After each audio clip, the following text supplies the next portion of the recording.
கிறிஸ்துவுக்குள் அன்பான அன்பு உள்ளங்களை இந்த அதிகாலை வேளையிலும் நான் வாழ்த்துவதில் நான் மிக்க மகிழ்ச்சி அடைகிறேன்.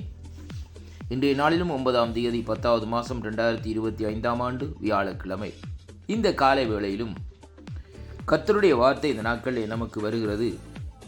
எபேசியரின் புஸ்தகம் 6வது அதிகாரத்திலே 8வது வசனத்தை வாசிக்க கேட்போமா இருந்தால் கர்த்தருடைய வார்த்தை சொல்லுகிறது, மனுஷனுக்கென்று ஊழியம் செய்யாமல் கர்த்தருக்கென்றே நல்மனதோடு ஊழியத்தை செய்யுங்கள் என்று சொல்லி இந்த நாட்களிலே சொல்லப்படுகிறதை பார்க்கிறோம்.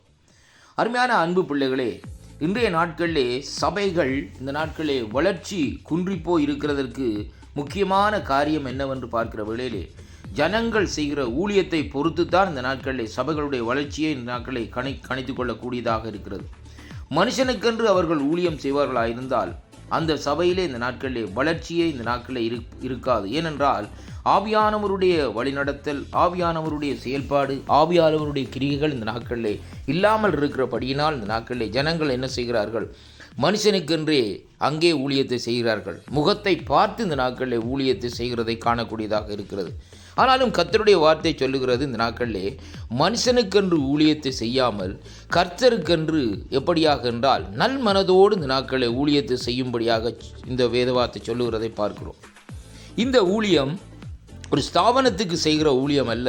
இது அங்கே ஜீவனுள்ள தேவனாகிய கர்த்தருக்கும் அவருடைய வருகையை எதிர்நோக்கி காத்திருக்கிற பிள்ளைகளுக்காகவும் இந்த நாட்களிலே செய்யப்படுகிற அந்த ஊழியத்துக்காக தான் இந்த நாட்களில் அழைக்கப்பட்டிருக்கிறோம். அருமையான கர்த்தருடைய பிள்ளைகளே, ஜனங்களை தேவனுடைய ராஜ்யத்திலே சேர்ப்பதற்கும் அவர்களை தேவனுடைய வருகைக்கு ஆயத்தப்படுத்தும்படியாகவும் தான் இந்த நாட்களில் நாங்கள் அழைக்கப்பட்டிருக்கிறோமே ஒழிய நம்முடைய தேவைகளுக்காக அல்லது நம்முடைய மகிமைகளுக்காக அல்லது நம்முடைய கனத்துக்காக இந்த ஊழியத்தை நாங்கள் செய்கிறதல்ல. கர்த்தருடைய பிள்ளைகளே, அது ஊழியம் அல்ல.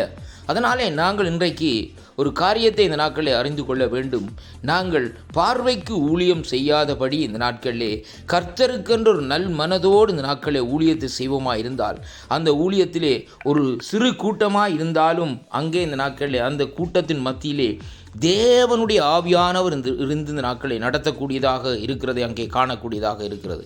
அதனாலே கர்த்தருக்குள் அன்பான அன்பு சகோதர சகோதரிகளே, இந்த நாளிலும் இந்த வாக்குத்தத்தங்களை கேட்கிற அருமை பிள்ளைகளே, நாங்கள் செய்கிற ஊழியம் எப்படிப்பட்ட ஊழியம் என்பதை நாங்கள் முதலாவதாக இன்றைக்கு அறிந்திருக்க வேண்டும். அந்த ஊழியத்தினுடைய தன்மை, ஊழியத்தினுடைய மகிமை, அதாவது இது மகிமை உள்ள ஊழியம், வல்லமை உள்ள ஊழியமாக அந்த நாட்களில் இருப்பதனால் நாங்கள் எங்களுக்கென்று ராஜ்யத்தை கட்டாதபடி, மனுஷனுக்கென்று ஊழியத்தை செய்யாதபடி கர்த்தருக்கென்றே இந்த நாட்களில் ஒரு முழு மனதோடு அந்த ஊழியத்தை செய்வோமா இருந்தால் அன்று பேதுரு, பவுல் இப்படியாக அப்போஸ்தலர்கள் இந்த நாட்களில் செய்த ஊழியத்தை போல் இந்த நாட்களிலே அங்கே தேவனுடைய ஊழியத்தை நாங்கள் ஒரு திருப்தியோடு செய்யக்கூடியதாக இந்த நாட்களில் இருக்கும் என்பதைத்தான் இந்த வார்த்தை நமக்கு எச்சரிக்கிறதை அங்கே காணக்கூடியதாக இருக்கிறது. அன்பு பிள்ளைகளே, நம்முடைய ஊழியம் எப்படிப்பட்ட ஊழியமாக இருக்கிறது? ஏன் அந்த ஊழியத்தில் இன்றைக்கு வளர்ச்சி இல்லை? ஏன் அந்த ஊழியத்திலே இந்த நாட்களிலே பிரிவினைகள் இருக்கிறது?